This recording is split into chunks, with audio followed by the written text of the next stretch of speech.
This is the ring, and everybody around this ring comes in to see what these two guys are going to do. But there's a guy sitting on the front row once more than everybody's come to see. No one comes to see you, fuckface. No one comes to see you sitting on that first row. No one comes to see your bald head sitting there. They all come to see what these two guys are doing in the ring, and it's them guys that should be taking the lion's share. I don't care about your background and that you built this and you built this infrastructure from scratch. You didn't bleed. You didn't sweat. You didn't take the punishment to help build all this. These boys in here did. So Tony Bellew's absolutely gone off on Dana White about fighter pay. We all know that UFC fighters should be paid more, and everyone talks about this all the time, but he's just sort of taken it to another level here. He's called out Dana White personally. He's called him a fuckface. He's called him a bold twat. And he's saying all of this to Tom Aspinall, who obviously knows more than most people how shit UFC fighters get paid. But obviously now Dana White wants to come into boxing and basically do the same sort of thing as he does there, which is, control all the fighters and pay them peanuts, basically. They talked about that on the podcast, and they talked about him getting rid of the Ali Act. So everyone's talked about fighter pay before, but what they're talking about here is not just how poorly UFC fighters get paid, but obviously Dana, he's in the boxing game now, and he's trying to do the same thing there. Tom says he's bit as well about how boxers get paid a lot more than UFC fighters, but obviously he can't go quite as hard as Tony because Tom still works for Dana. He's heavyweight champion of the world, and he hasn't been able to maximise his earning potential yet. And Tom is in a position now where in mixed martial arts the earning potential and the revenue comes when he gets to the top. But believe you me, before he's got that belt, the revenue is probably the same as me as a 4 or 6 round fight. That's how embarrassing it is in this discipline, because one man owns the whole project. One man is in control of everything you earn and what you can monopolise. I care about the fighters, whether it's mixed martial arts or boxing, and I care that they get what they deserve. And in Tom's profession, it is so far off the mark. It is truly frightening. It's borderline. It's sad.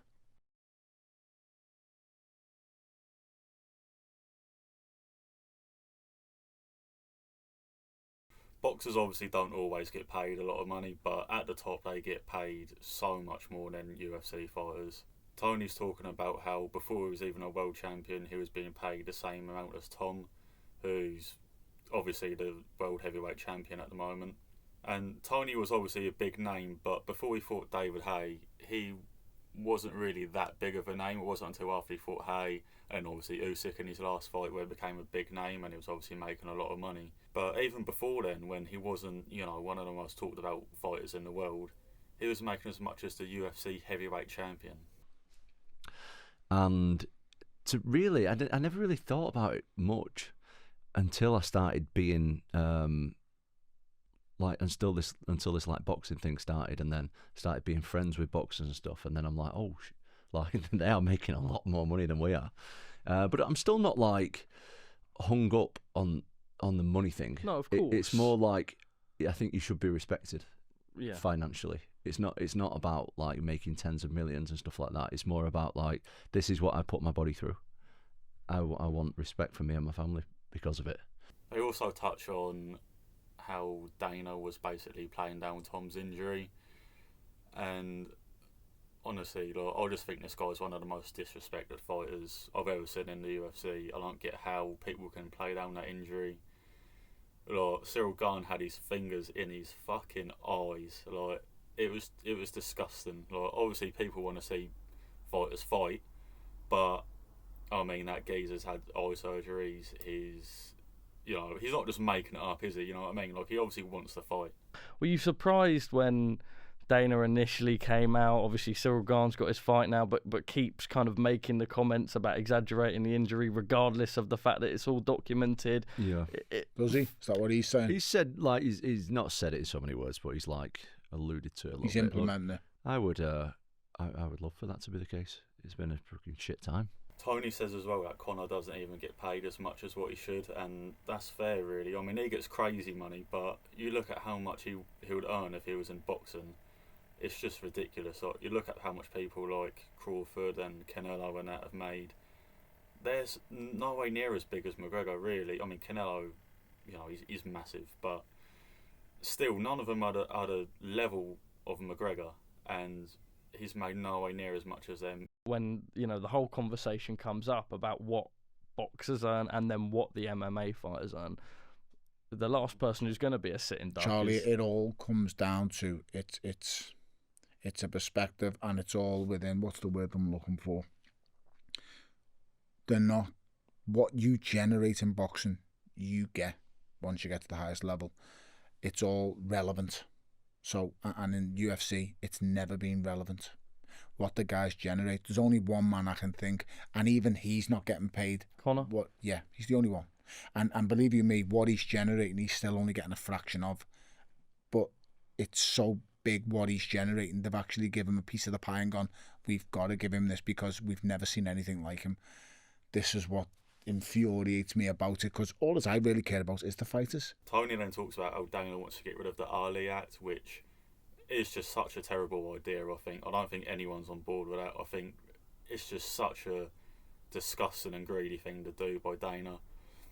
I'll let you see the clip first, but then we'll talk about the Ali Act after and what it actually means. But it's just disgraceful that this is even being talked about as getting rid of, and it just shows the greed of Dana White. I sort of go back and forth with Dana because he is a legend for what he's done. Without him, the UFC probably still wouldn't be a thing. And you know, I'm a massive UFC fan, but nowadays, you just think he's just basically Scrooge McDuck. You know what I mean? He's just a greedy bastard. And he said so many times, like, "Oh yeah, I'm not going to pay fighters more. They don't deserve to be paid more." Or maybe he didn't say it like that, but you know what I mean. He said he's not going to pay him more for as long as he's there. And it's just no wonder why people are going over to boxing. But anyway, I'll play the clip and then I'll just talk about briefly what the Ali Act is. It can't happen. If the Ali Act gets turned over, it's the worst thing ever, and it can't be. It would be the most frightening thing that would happen to boxing ever, because it would just ruin the whole bit. It's not even about the business model and the money. You're allowing one man to control the whole narrative, and he is controlling everything that involves the fighter. And understand this, he ain't even fucking fighting, paid so well. And I don't, if this Ali Act comes into play, you'll just lose boxing. You'll lose it, because you can't have one man can never control the full narrative in boxing. Too long in the tooth, too many fighters, too much power. It can't happen. So the Ali Act basically helps fighters from getting exploited. It gives fighters better negotiating power by knowing how much the card made, how much the gate receipts were, the pay-per-views. So it knows how much it tells you how much the event made. So when fighters are negotiating their contract, they're being told, "Oh, we can only give you 50 grand, 200 grand, whatever it is."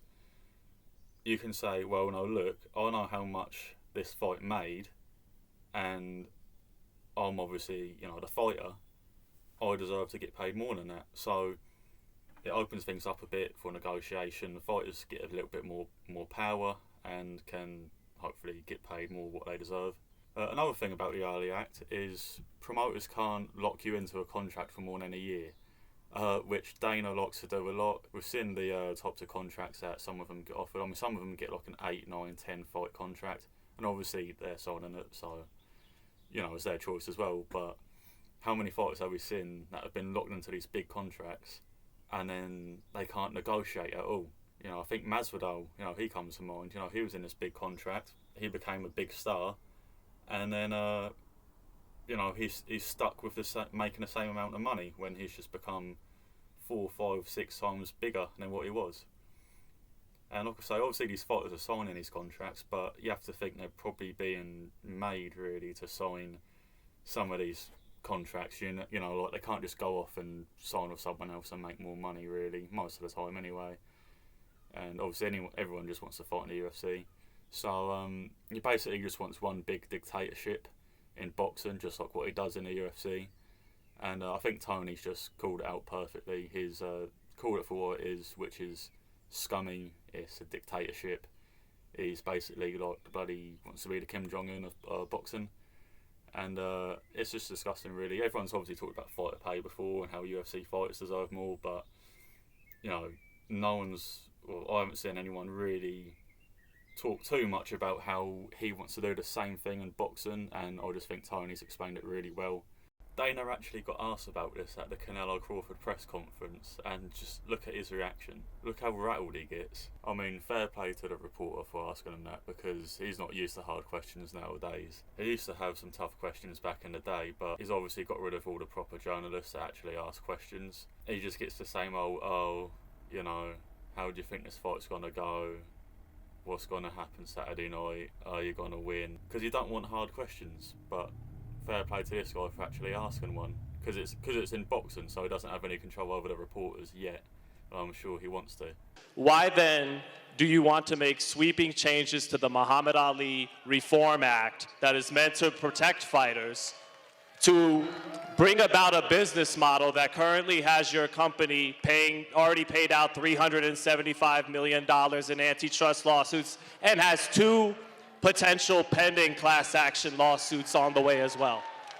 Well, this is obviously a long discussion. If you want to talk to me about that, set up an interview. This isn't about me and my business. It's about these 2 guys on Saturday night. Yeah, my follow-up is, if TKO can't make those changes to the Ali Act, will you still invest in the sport of boxing? Will you compete in the market?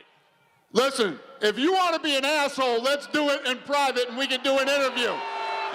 Yes or no? If you want to showboat, I get it. If you have questions for these 2 that are fighting on Saturday, that's a different story. But yeah, basically that's it. So yeah, see you later.